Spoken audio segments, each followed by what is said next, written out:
इस चैप्टर का next segment start करते हैं, गैमेटोजेनेसिस। गैमेटोजेनेसिस मतलब क्या होता है कि मेल और फीमेल के गैमेट बनने की प्रोसेस को हम क्या बोलते हैं, गैमेटोजेनेसिस। जो कि यदि मेल की बात करें तो क्या फॉर्म होता है उसमें, स्पर्मेटोजोआ। फीमेल में क्या फॉर्म होता है, ओव्यूम। तो फीमेल वाली प्रोसेस को हम बोलते हैं गैमेटोजेनेसिस और मेल वाली प्रोसेस को हम बोलते हैं स्पर्मेटोजेनेसिस। देखते हैं इसमें क्या मिलता है आगे। अब देखो यहाँ पर ये एक स्लाइड दी है अपने पास जहां पर कुछ प्रोसेस बताया गया है। ये देखो, पहले ये होती है ग्लिटिक सेल, मेन सेल्स है, ये सर्टोली सेल्स हैं, है ना, और ये इसकी मेम्ब्रेन है। तो मेन जो अपनी सेल जो होती है स्पर्मेटोगोनियम, वो धीरे धीरे मैच्योर होकर स्पर्मेटोसाइट बनाती है। बाद में सेकेंडरी स्पर्मेटोसाइट बनता है। अर्ली स्पर्मेटिड होते हैं, देन लेट स्पर्मेटिड होती है और प्रॉपर स्पर्मेटोजोआ, स्पर्मेटोजोन अपने को देखने को मिलते हैं। तो आइडियली देखा जाए स्पर्मेटोजेनेसिस कैसे स्टार्ट होता है कि process of formation of spermatozoa from spermatogonium. जैसे जैसे सेमिनिफेरस ट्यूब्यूल्स हैं उसमें मेल जर्म सेल्स होती है, यही एक प्राइमरी सेल है जो कि मेल गैमेट बनाती है। सर्टोली सेल इसी मेल जर्म सेल को क्या करती है, नरिश करती है। उन्हीं के इंटरस्टिशियल स्पेस, जैसे देखो यहाँ पर इन इंटरस्टिशियल स्पेस में जो सेल्स रहती है इसको हम क्या बोलते हैं, सर्टोली सेल, ये इसको नरिश करती है। और इंटरस्टिशियल स्पेस में एक सेल मिलती है जिसको लिडिक सेल बोलते हैं, जो कि मेन एंड्रोजन सिक्रीट करवाने में हेल्प करवाती है। तो 11th में हमने सेल डिवीजन पढ़ा होगा, उसका बेसिक कंसेप्ट जैसे माइटोसिस जो होता है 2n से 2n बनता है। मियोसिस में क्या होता है, धीरे धीरे रिडक्शनल डिवीजन हो जाता है। जो सेल कभी डिप्लॉयड हुआ करती थी अब कैसे हो जाती है, हैप्लॉयड हो जाती है। तो देखो प्रोसेस, अब ये बेटा क्वेश्चन आता है प्रॉपर स्पर्मेटोजेनेसिस का, कि स्पर्मेटोजेनेसिस की पूरी प्रोसेस लिखो। तो इसमें अपने को क्रोमोसोम का पार्ट भी लिखना पड़ता है, छोटा सा फ्लो चार्ट बनाना पड़ता है, ये सारी चीजें। तो स्पर्मेटोगोनियम है जिस पर माइटोटिक डिवीजन होगा, प्राइमरी स्पर्मेटोसाइट में कन्वर्ट होगी, फर्स्ट म्यूटेट डिवीजन होगा, सेकेंडरी म्यूटेटिक डिवीजन होगा, स्पर्मेटोजेनेसिस बनेगा, देन मैचुरेशन। ये मैचुरेशन वाली पार्ट को हम क्या बोलते हैं, इसी मैचुरेशन वाले पार्ट को हम बोलते हैं स्पर्मियोजेनेसिस। स्पर्मियोजेनेसिस जो कि अपने की कौन सी सेल की मदद से होता है, सर्टोली सेल्स की हेल्प से। ठीक है, ये हो गया अपना स्पर्मेटोजेनेसिस कंप्लीट। देन आते हैं आगे हार्मोनल कंट्रोल। इस पे एक शॉर्ट नोट आता है हार्मोनल कंट्रोल पे, मेल हार्मोन के कंट्रोल कैसे कैसे कंट्रोल होते हैं। देखो ध्यान से, मेन इसको जो रिलीज करने वाला जो हार्मोन है हाइपोथैलेमस से जीएनआरए से रिलीज होगा, जिसका नाम है गोनेडोट्रोपिक रिलीजिंग हार्मोन। वहां से एंटीरियर पिट्यूटरी पे ये काम करता है। वहां से दो हार्मोन निकलेंगे, एफएसएच और एलएच। एफएसएच काम करता है फॉलिकुलर स्टिमुलेटिंग हार्मोन, जो कि सर्टोली सेल पे काम करता है। तो जो लिडिक हार्मोन, लिडिक सेल है, ये जो लिडिक हार्मोन है वो किस पे काम करेगा, लिडिक सेल पे काम करेगा। वहां से टेस्टोस्टेरोन रिलीज होता है। ये दोनों हार्मोन मिलकर क्या कराते हैं, ये जो मेल गैमेट जनरेशन की जो प्रोसेस होती है उसकी प्रोसेस को कई गुना बढ़ा देते हैं। अब इसी को नेगेटिवली फीडबैक कौन मेंटेन करता है, कौन इसको कंट्रोल करता है, अपना निकलने वाला सर्टोली सेल से हार्मोन जिसका नाम है इनिबिन। इफ यदि ये टेस्टोस्टेरोन का लेवल बढ़ा तो यहाँ पे जाके देखो कि ये यहाँ पे हाइपोथैलेमस को एक नेगेटिव फीडबैक देता है। तो ये फ्लो चार्ट बेटा इंपॉर्टेंट है, इसको अपने को याद रखना है। ठीक है, फिर हार्मोन्स के बारे में पूछे जाते हैं, हार्मोन्स के मेल फंक्शन, मेल वाले हार्मोन के फंक्शन बताओ। टेस्टोस्टेरोन का मेन फंक्शन क्या होता है, spermatogenesis plus secondary sexual character development. Then ABP का function accumulation of testosterone in the seminiferous tubules. और इनिबिन का मेन फंक्शन क्या है, इनिबिन किस पे काम करता है, सर्टोली सेल। जब ये हार्मोन कैसा हो जाए बेटा, एक्सेस में हो जाए, यही हार्मोन कैसा हो जाए बेटा, एक्सेस में जब हो जाता है तब इसको ये कंट्रोल करने का काम करता है। फिर बेटा स्ट्रक्चर ऑफ स्पर्म पे क्वेश्चन आता है, वो इस तरह से लिखेंगे हम। स्ट्रक्चर स्पर्म के देखो पार्ट होता है, पहले स्ट्रक्चर समझ लो। ये क्या होता है, ये हेड पार्ट होता है, ये इसका नेक पार्ट होता है, इस पे सेंट्रियोल मिलता है। देन ये मिडिल पार्ट होता है, ये प्रिंसिपल टेल होता है और एंड पीस होता है। सबके बारे में एक एक पॉइंट अपने को याद रखने हैं। हेड देखो, हेड जो होता है इसको कैप बोलते हैं, एक्रोसोम बोलते हैं कैप को। यहाँ पर कुछ लाइसिन एंजाइम पाए जाते हैं और न्यूक्लियस मिलता है जिसको हैप्लॉइड न्यूक्लियस होता है। मिडिल पीस में किसके लिए होता है, मोटिलिटी के लिए होता है, माइटोकॉन्ड्रिया मिलती है। टेल वाले पार्ट पे अपने को रिंग सेंट्रियोल मिलता है जो कि इसको मोटिलिटी देने में हेल्प करता है। टेल वाले पार्ट में देखोगे तो यहाँ पे ये लॉन्गेस्ट टेल होती है, हेल्प होती है मोटिलिटी में, लेकिन असली मोटिलिटी कहाँ से मिलती है, एनर्जी यानी माइटोकॉन्ड्रिया से। Spermatozoa plus secretion, accessory gland के सेक्रीशन दोनों मिलकर हम क्या बोलते हैं, सीमन बोलते हैं।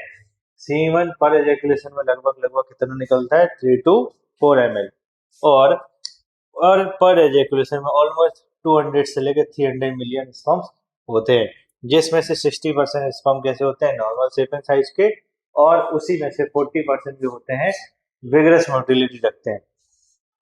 ठीक है, ये हो जाएगा अपना गेमेटोजेनेसिस का प्रोसेस। एनसीईआरटी का मार्किंग मैंने दे रखा है तुम्हारे लिए।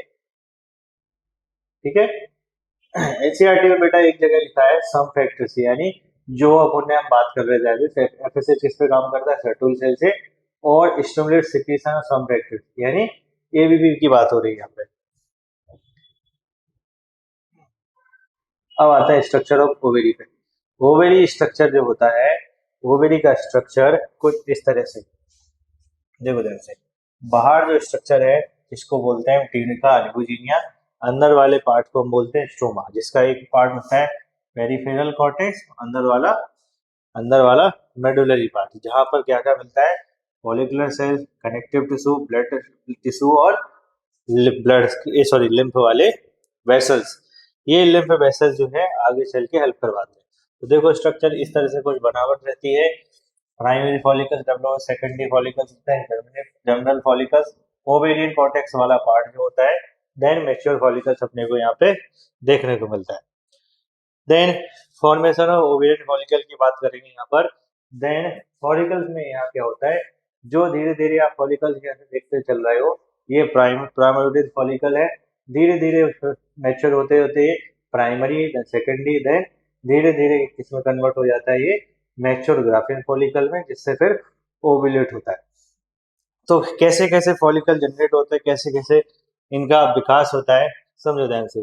प्राइमरी फॉलिकल क्या होता है, on the age of puberty तक लगभग लगभग 60,000 से लेके 80,000 तक फॉलिकल्स ही बचते हैं, क्योंकि नंबर से इनके धीरे धीरे क्या आते हैं, वो कैसे होते जा रहे हैं, कम होते जा रहे हैं। तो इस प्रोसेस को हम कुछ बोलते हैं।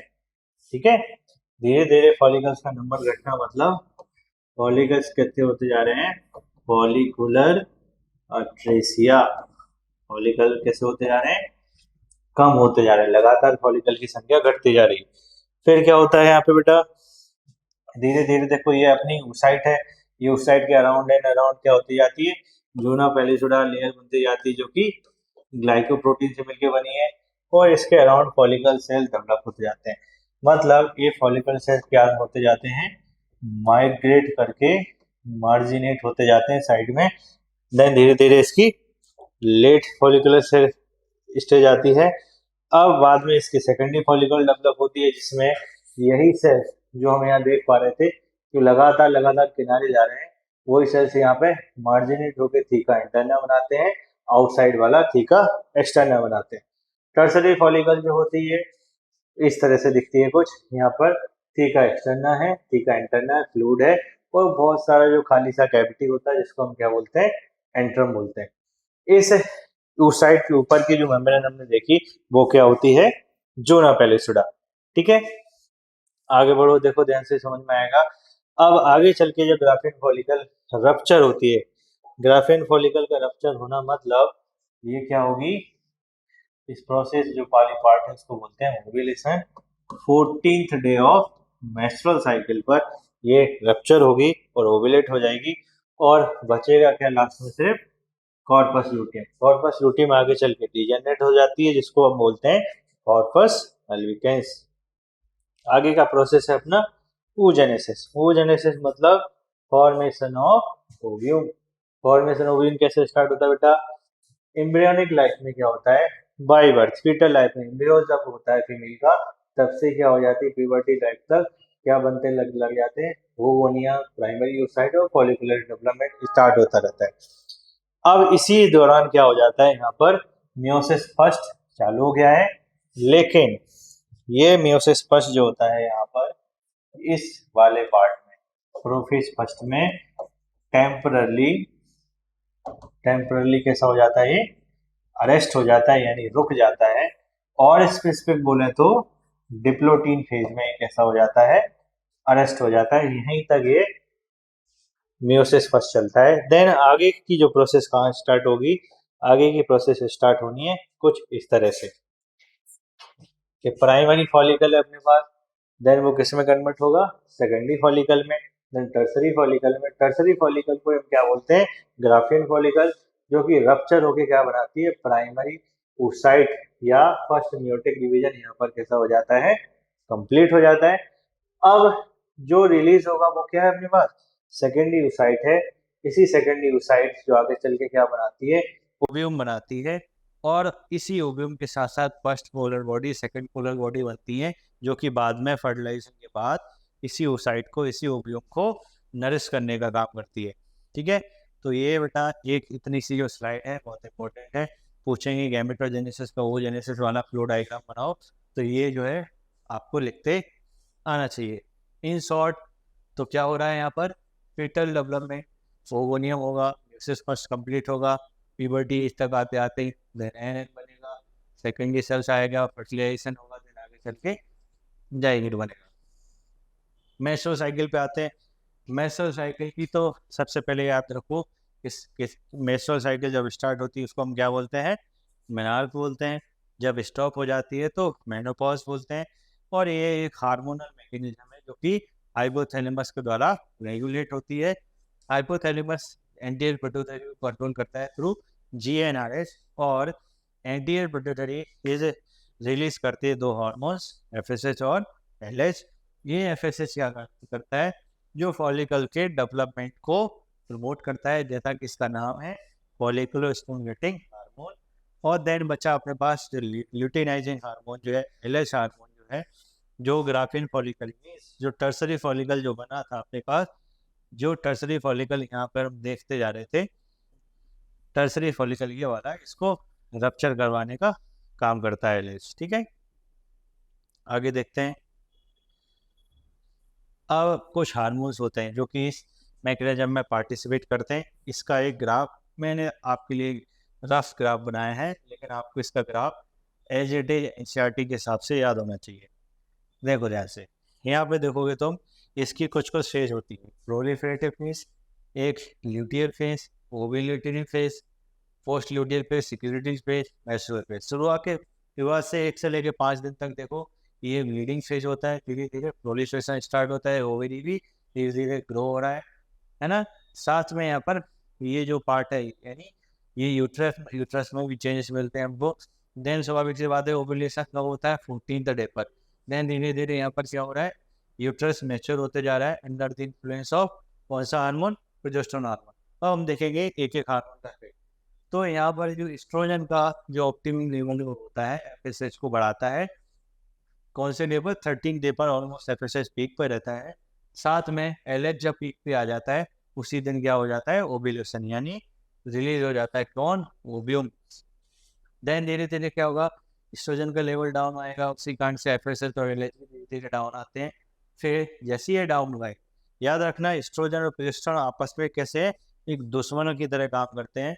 जैसे एस्ट्रोजन डाउन हुआ, प्रोजेस्टेरोन धीरे धीरे बढ़ने लग जाता है, और पी से प्रोजेस्टेरोन, पी से प्रेगनेंसी। तो यदि प्रोजेस्टेरोन परसिस्ट कर रहा है, उसका मतलब क्या है, प्रेगनेंसी बनी हुई है। और प्रेगनेंसी के लिए क्या जरूरी है, फर्टिलाइज हुआ होगा। यदि फर्टिलाइजेशन हुआ है तो कॉर्पस ल्यूटियम यहाँ मेंटेन होगी। ठीक है, यदि कॉर्पस ल्यूटियम मेंटेन नहीं है, मतलब स्वाभाविक सी बात है कि यहाँ फर्टिलाइजेशन वाली बात जो है नहीं हुई है, आगे चल के कॉर्पस ल्यूटियम कैसे हो जाएगी, डीजनरेट हो जाएगी। इस तरह से मेस्ट्रुअल साइकिल कंप्लीट होता है। ठीक है, ये देखो इसके फेजेस कुछ बनाई है, menstruation phase, proliferative, secretary phase, menstruation phase, FSH, GnRH इस पे काम करता है, प्राइमरी, सेकेंडरी और इस पे देन बचा हुआ लुटील फेस कॉर्पस लुटियम में जाकर डिजनरेट होकर कॉर्पस अल्बिगेंस बनाता है। तो ये मेसल साइकिल का फ्लो डायग्राम एग्जैक्ट, यदि आपको ये साइकिल बोल भी जाओ और डायग्राम बना के आ जाते हो तो भी बेटा आपको मार्क्स मिल जाएंगे।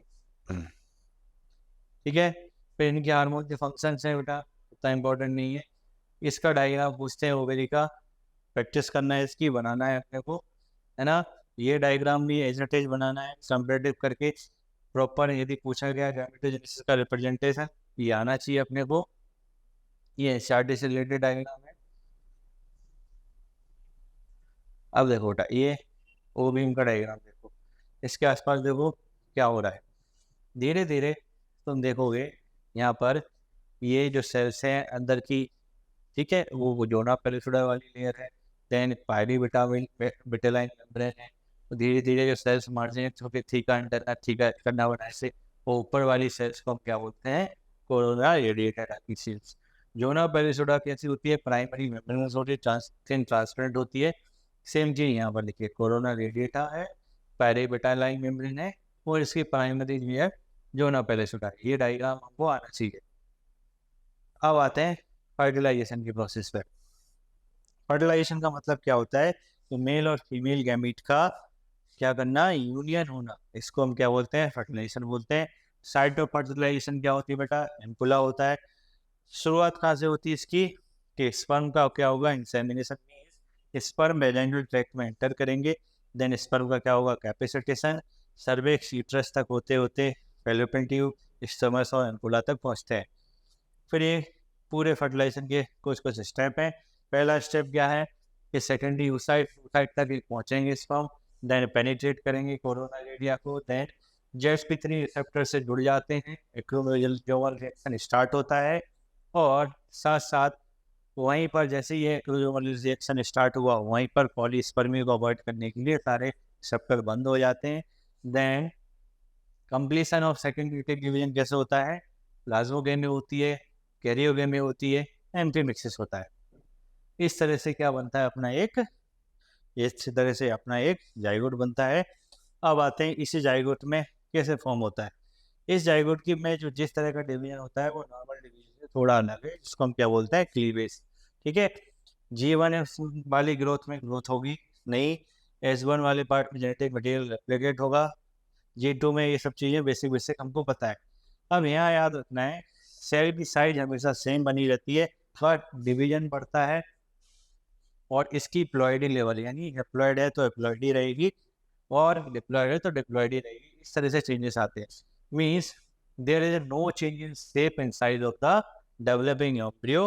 धीरे धीरे सिर्फ माइटोटिक डिवीजन स्टार्ट हो रहे हैं, 2 से 4 cell stage, 8 cell stage, 16 cell stage.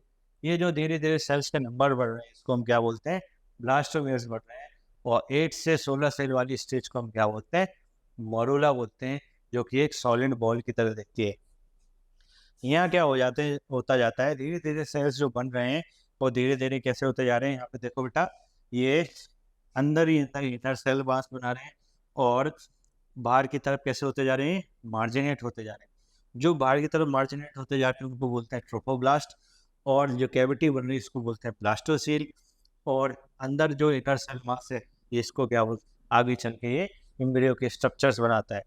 पूरे वाले पार्ट को हम क्या बोलते हैं, ब्लास्टोसिस्ट। एक स्टेज हमने पढ़ी थी जेस्टेशन। जेस्टेशन क्या होता है, ब्लास्टोसिस्ट का यूट्राइन बॉल में प्लांट होना, इसी को हम क्या बोलते हैं, जेस्टेशन। तो इनर सेल मास आगे चल के एम्ब्रियो के में डिस्टेंशिएट हो जाता है, और ट्रोफोब्लास्ट जो होता है इसके अदर एंड्स में हेल्प करती है, एंडोमेट्रियल लाइनिंग में अदर एंड्स में हेल्प करती है। ठीक है, तो ये स्पर्म सेल है, धीरे धीरे पेनिट्रेट करेंगे इसको, एक स्पर्म सेल एंटर कर जाएगा, कोरोना रेडिएटा, जोना पेलिसोडा, प्लाज्मा मेम्ब्रेन, देन इसके साइड सेकेंडरी साइटोप्लाज्म में। फिर डे 1 क्लीवेज में क्या होता है, पोलर बॉडी ब्लास्ट में जोना पेलिसोडा बनता है। देन डे 2 में क्या होता है, धीरे धीरे 4 सेल स्टेज, धीरे धीरे इसके बाद डे 4 में मोडुला वाली स्टेज, देन इसके बाद ब्लास्टोसिस्ट बन जाता है। देन इसके बाद डे 5 पर कंप्लीट ब्लास्टोसिस्ट बनता है, आगे चल के ये ट्रोफोब्लास्ट में कन्वर्ट हो जाता है, इनर सेल मास से अपने एम्ब्रियो बनता है। अब यहाँ पे देखो इम्प्लांटेशन की स्टेज, ऑलमोस्ट 7 से 8 डे पर क्या होता है, इम्प्लांट हो जाता है। शुरुआत कहाँ से होती है? फर्टिलाइजेशन से, देन क्लीवेज से, मॉड्यूला से, ब्लास्टोसिस्ट, देन इम्प्लांटेशन। तो ऐसा बोला जाता है लगभग 7 से 8 दिन बाद पूरा इम्प्लांटेशन देखने को मिलता है। और लगभग 12 दिन बाद ये सॉलिड बॉल जो ब्लास्टोसिस्ट थी पूरी की पूरी यूट्रस में वरीड हो जाती है, पूरी यूट्रस में वरीड हो जाती है। इसी प्रोसेस को हम क्या बोलते हैं? इम्प्लांटेशन। धीरे धीरे फिर क्या होती है? इससे कुछ जर्म लेयर बनती है। अब जर्म लेयर बनने से पहले देखो यहाँ से किस तरह से ये इम्प्लांट होता है।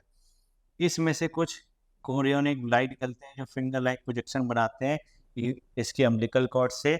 और धीरे धीरे ये यूट्रस वाला पार्ट है, ये इसकी ये प्लेसेंटा वाला पार्ट है। तो धीरे धीरे आपस में एक इंटरकनेक्शन देखने को बनते हैं, वेंट्रल ब्लड के बीच में कनेक्शन बनता है और आगे चल के डिफ्रेंशिएट होकर अम्बिलिकल कॉर्ड में कन्वर्ट हो जाता है। तो इस तरह से पूरा प्लेसेंटा फॉर्मेशन होता है। समझे? प्लेसेंटा के कुछ कुछ हार्मोन्स होते हैं, एससीजी होता है, रिलैक्सेन होता है, सीएस होता है, कॉर्टिकोट्रोपिक रिलीजिंग हार्मोन होता है। प्रोजेस्टेरोन का काम एससीजी के जैसे ही होता है। रिलैक्सेन जब डिलीवरी करवानी रहती है तो जो पेल्विक सिम्बायोसिस के जो कनेक्टिव टिश्यू है उनको रिलैक्स करने का काम करता है ताकि मोबिलिटी पास आगे ईजिली हो पाए। फिर एससीएच कैसे काम करता है? मेमोरी ग्लैंड को लैक्टेशन के लिए प्रिपेयर करता है। अब आते हैं एम्ब्रियोनिक डेवलपमेंट की समरी कि कैसे कैसे एम्ब्रियोनिक डेवलपमेंट होता है, फर्स्ट डे कब होता है, सेकंड डे कब होगा।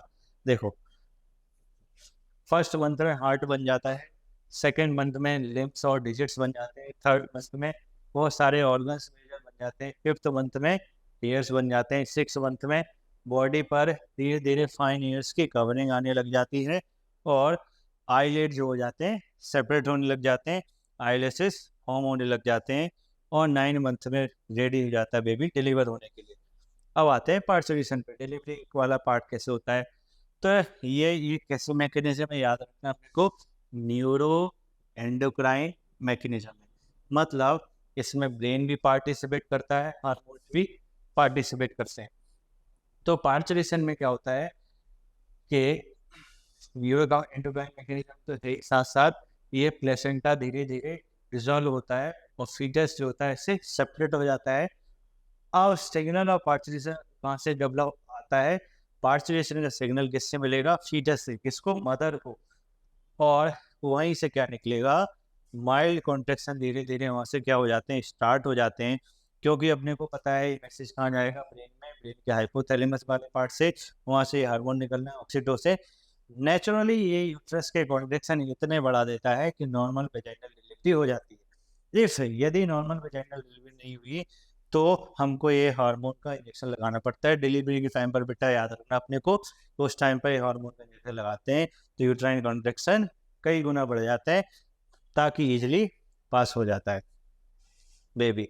देन साथ ही साथ ये ऑक्सीटोसिन हार्मोन आईजे टाइप के एंटीबॉडी रिलीज होती है इसी के कारण जो मिल्क लेट डाउन जो हुआ है उस कोलेस्ट्रॉल में। ठीक है, अब आते हैं ट्विंस क्या होते हैं बेटा? जब एक साथ डबल फर्टिलाइजेशन देखने को मिलता है, यानी एक ओवा को दो स्पर्म यदि फर्टिलाइज कर देते हैं तो आइडेंटिकल टाइप्स के ट्विंस अपने को देखने को मिलते हैं। ठीक है बेटा, तो ये था अपना रिप्रोडक्शन का मेन वाला पार्ट। ये डायग्राम इम्प्लांटेशन का इम्पोर्टेंट है। ठीक है, ये ह्यूमन विटलाइन वाला पार्ट है, किस तरह से ये जुड़ा हुआ है, अम्बिलिकल कॉर्ड, कैविटी कैसे बनी है, एम्ब्रियो कैसे बना है ना। ये डेवलपमेंटल वाला पार्ट मैंने इसमें एक टेबल दे दी है तुमको, सिर्फ वो याद रख लेना है, एक क्वेश्चन तुम्हारा बन जाएगा। फिर दो शॉर्ट क्वेश्चन आते हैं, कंफ्यूजन हो जाता है वहाँ पर। मेन पार्चुरेशन हार्मोन कौन सा है? ऑक्सीटोसिन। और कॉन्ट्रैक्शन और माइमिक्टम भी कौन करवाता है? Oxytocin. Milk let down hormone कौन सा है? ऑक्सीटोसिन। पर मिल्क प्रोडक्शन हार्मोन कौन सा है? प्रोलैक्टिन। इस तरह से अपने को याद रखना है। कोलेस्ट्रॉल में कौन सी एंटीबॉडी मिलती है बेटा अपने पास? IgA antibody. अब बेटा हमें याद ये रखना है, इस चैप्टर से लगभग 16 नंबर के क्वेश्चन आते हैं पूरे यूनिट से।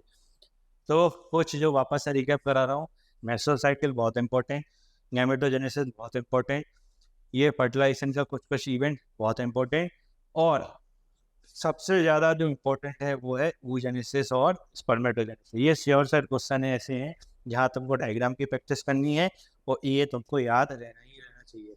समझ गए? इस तरह से चैप्टर पे तुम मास्टर कर सकते हो। लिखने का तरीका वापस से वही, सेंट्रल हेडिंग डालना है, पैराग्राफ मेंटेन करना है, डायग्राम की लेबलिंग करनी है प्रॉपर, और उनकी नेमिंग करनी है, काटा पीटी नहीं करनी, डबल अंडरलाइन करना है, जैसे ही आपका चैप्टर खत्म हो जाता है।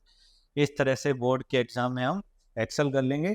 ठीक है, बढ़िया, बेहतरीन, पूरे विश्वास के साथ पढ़ाई करो। Best of luck.